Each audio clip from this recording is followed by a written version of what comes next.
খেয়ে দিয়ে বিশ্রাম নিয়ে আমরা চলে এসেছি প্রথমে ওল্ড দীঘায়। তো দেখতেই পাচ্ছ প্রচুর পরিমাণে হাওয়া হচ্ছে, আর এখানে দাঁড়ানো যাচ্ছে না, এত পরিমাণে হাওয়া হচ্ছে। মাম্মামের কিছু ফটো তুললাম, আমার কিছু ফটো তুললাম। তো এখন যাব আমরা নিউ দীঘাতে। এই যে অটোতে বসে পড়েছি। কি বলো তো, সিঙ্গেল যাওয়া যায় না, অনেক লোক না হলে দুজনকে অনেক ভাড়া নেয়। তো যাই হোক, চলে এসেছি নিউ দীঘায়। আর দেখো, লোকে লোক অরণ্য হয়ে গেছে, এত ভিড়। আমি আগে 2-3বার এসেছি, এত ভিড় হয়নি, এইবার যা ভিড় হয়েছে।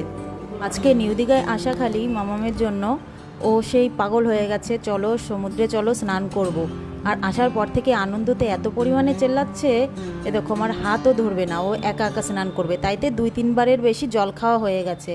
অল্প অল্পবার বৃষ্টিও শুরু হয়েছে। এখন আমরা বেরিয়ে পড়বো। আমি বেশি ভিজিনি, ওই মাজা পর্যন্তই ভিজেছে। আমার মাম্মাম পুরো স্নান করে গেছে, ওর জন্য জামা কাপড় নিয়ে এসেছি, একবারে মুছিয়ে জামা কাপড় চেঞ্জ করিয়ে তারপরে নিয়ে যাব। না হলে কি বলো তো, বাচ্চা মানুষ তো, মাথায় বৃষ্টির জল লাগছে, সমুদ্রে জল একসঙ্গে করে ঠান্ডা লেগে যাবে। আগে একবার আসলাম যাওয়ার দিন, সেই কি জ্বর, সেই জ্বর বাড়ি গিয়ে পড়লো ওষুধ খাওয়ানোর পর।